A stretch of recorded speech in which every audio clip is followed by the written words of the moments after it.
Hi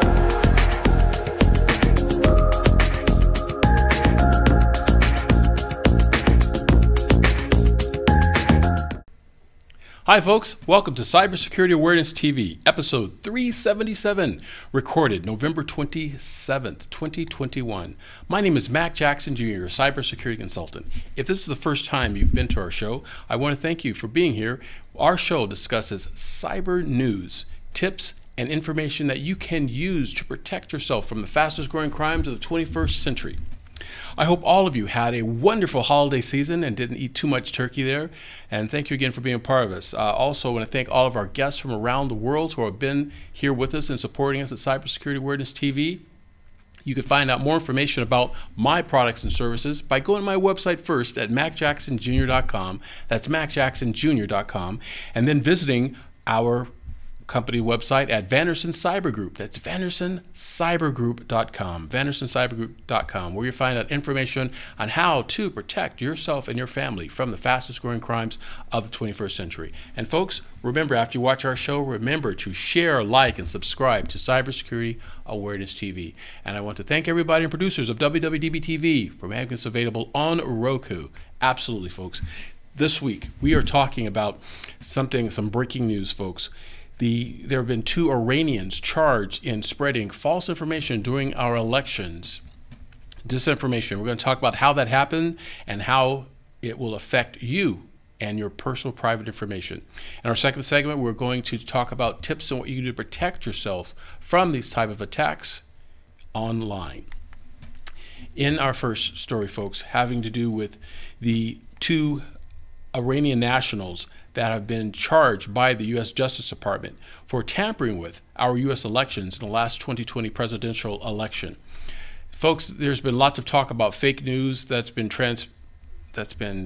disseminated, if you would, worldwide, having to do with our election, and it's been talk that it's been coming from within the United States. However, investigations by law enforcement and other authorities have shown that there's been a lot of fake news coming to our nation by nation states, including North Korea and China and Russia. But now, folks, we can add Iran into the mix. Now, these are Iranian nationals, not saying that's coming from the state of Iran.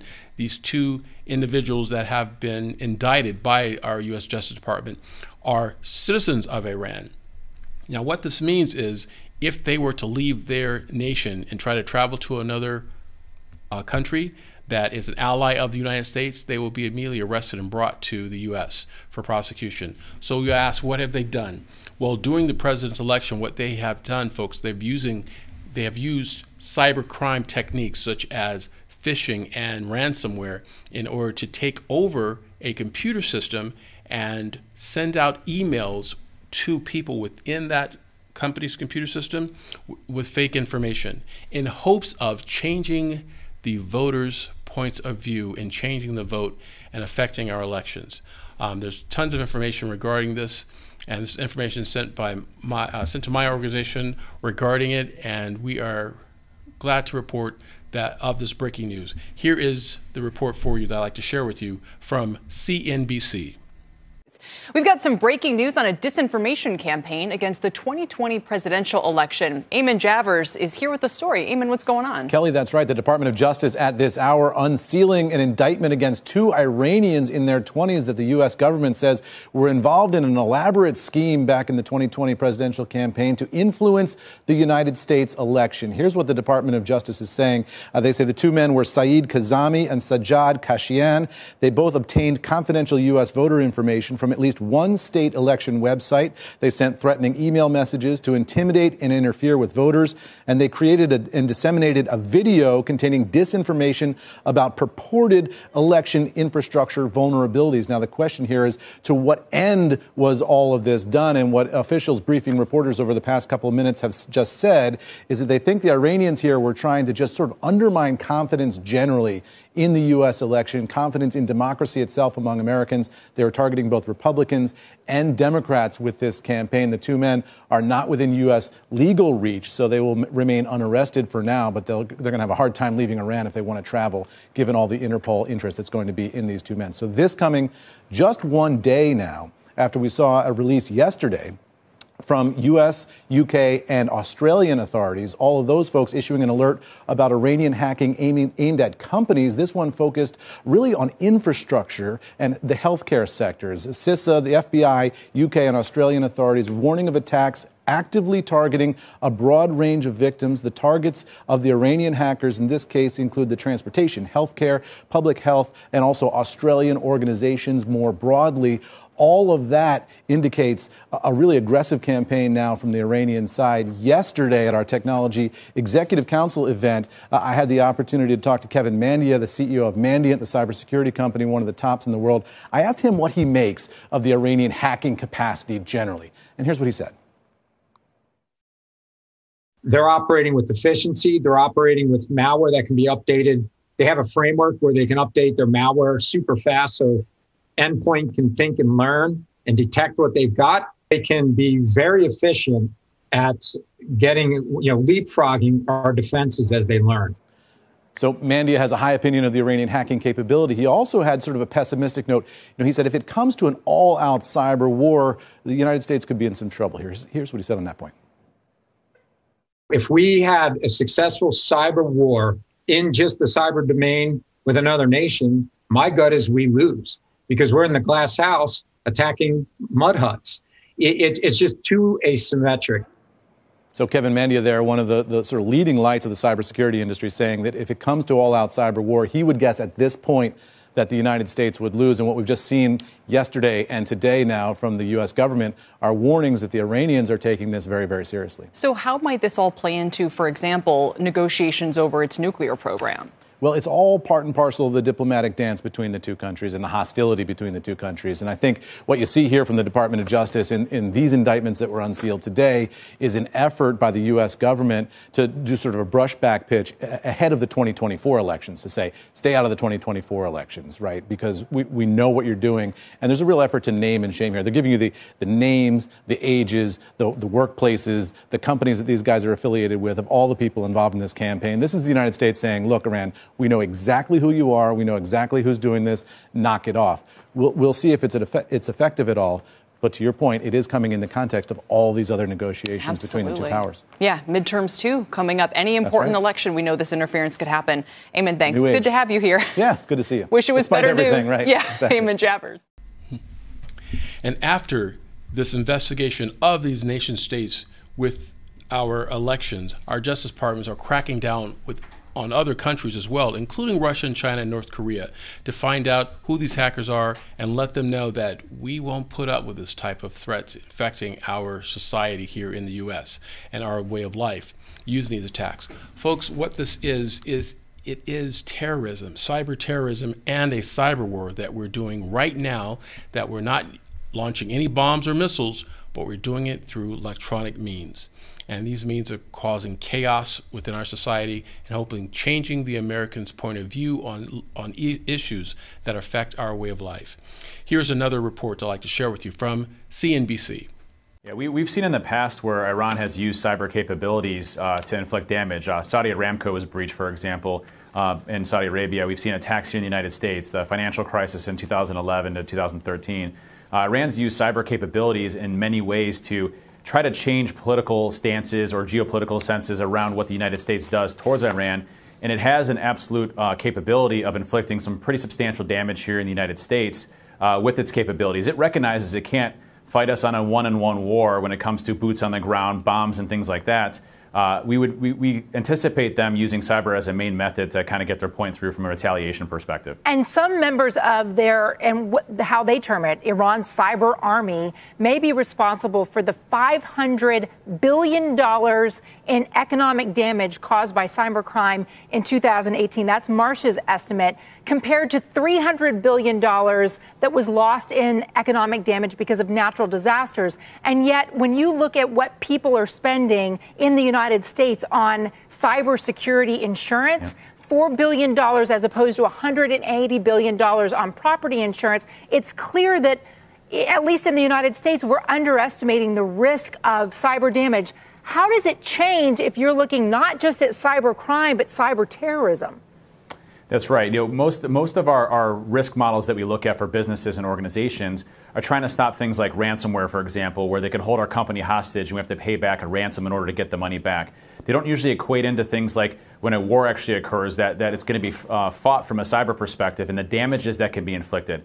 You look at the capabilities. There was just an advisory that came out yesterday from DHS where they're advising that there's a higher probability or a chance that Iran will retaliate from a cyber perspective on the United States to inflict damage. And this, from a capabilities perspective, Iran could potentially hit, water treatment facilities, energy sector, financial sectors, things that we, use every single day here to cause fear, uncertainty, and doubt, and to hopefully cause a policy change or a shift in tactics overseas that they can do to inflict some pretty substantial damage here back in the United States. You're talking about shutting down corporations and companies, deleting sensitive data. One of our biggest strengths here is our intellectual property, posting that data online. There's so many different things that Iran has at their fingertips to do, and we're really not building that into our risk of what we're looking at from a business perspective to really try to combat that. So let me ask you probably a difficult to answer question.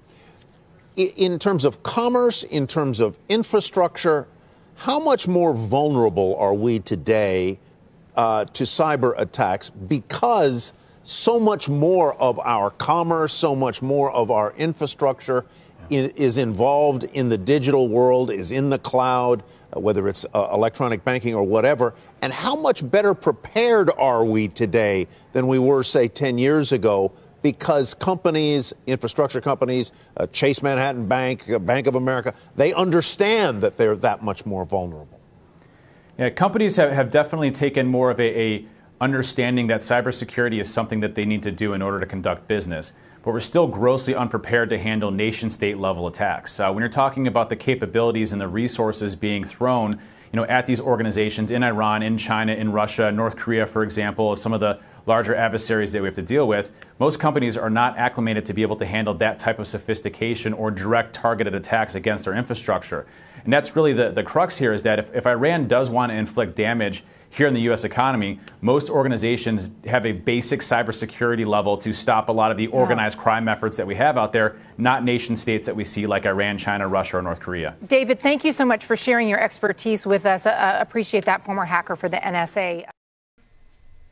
Folks, as you can see, cyber terrorism, ransomware, it's definitely among us and it's affecting us now. It's definitely a part of the cyber war that we're having right now with nation states and also, folks, our own citizens within the United States attacking our ways of life and trying to compromise and get our personal identifiable information.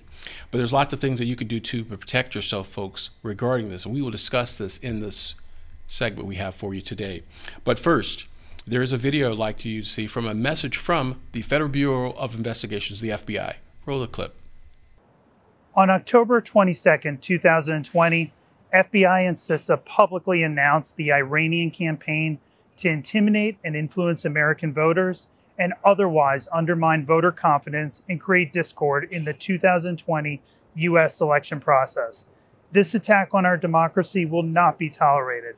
Today, the Department of Justice is announcing grand jury indictments of 2 Iranian nationals for their alleged participation in a multifaceted campaign aimed at influencing and interfering with the United States 2020 presidential election. We thank the Department of Treasury for their role in sanctioning 6 Iranian nationals and eminent Pasargad, and Department of State and all of our partners who stop at nothing to hold malicious cyber actors accountable.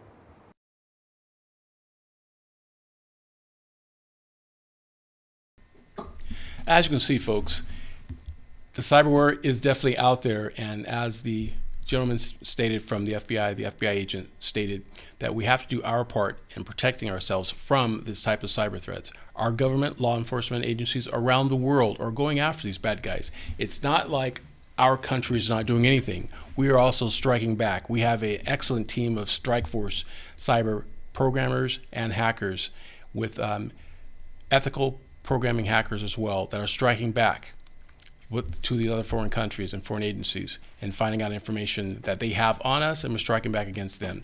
So there's something you could do as well. You could do your part, folks, by limiting the amount of information that you put out in social media to protect yourselves. We'll talk about that more in our segment on cybersecurity tips and awareness. We'll be right back, folks, after these messages. You can help limit the damage from identity theft with some quick responses.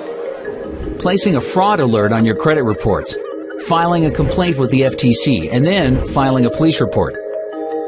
Taking these steps will give you some important tools to deal with other problems that may come up, like charges you didn't authorize on your credit card, phone, or utility bills, like ATM withdrawals or debit card purchases you didn't approve, like getting a letter from the IRS saying someone has filed for a tax refund in your name. Keep records of your calls and copies of documents. If these problems do come up later, you'll have the necessary tools close at hand. For more tips and tools on dealing with identity theft, visit ftc.gov/ID theft. That's ftc.gov/ID theft.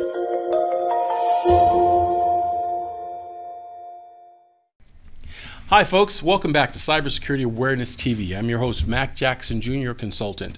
I want to share with you some things that you could do to protect yourself from these types of cyber crimes and cyber risk. Well, first thing you could do is understand that ransomware and phishing attacks are one of the major types of attacks that hackers use in order to get your information and try to extort data from you and monies. There was a study by PricewaterhouseCoopers a few years ago where they surveyed businesses on cybersecurity awareness, where the employees trained and the employees understand cybersecurity awareness. And did you know, folks, it shows here that a lot of these companies do not have cybersecurity awareness training for their employees. In spite of the weakest link of within any organization is the human threat, and that comes from errors and omissions made by individuals causing these types of cyber attacks. So now, folks, companies are looking at this and they are investing more time and money in protecting their businesses from these type of cyber threats. And I have a few tips I'd like to share with you of things that companies can do to protect themselves. One is to create a cybersecurity strategy. And what that means is you have a strategy to understand what threats are, what vulnerabilities your company has within your organization, identify them, take an inventory of these threats, and look at the risk and how these risks can be mitigated.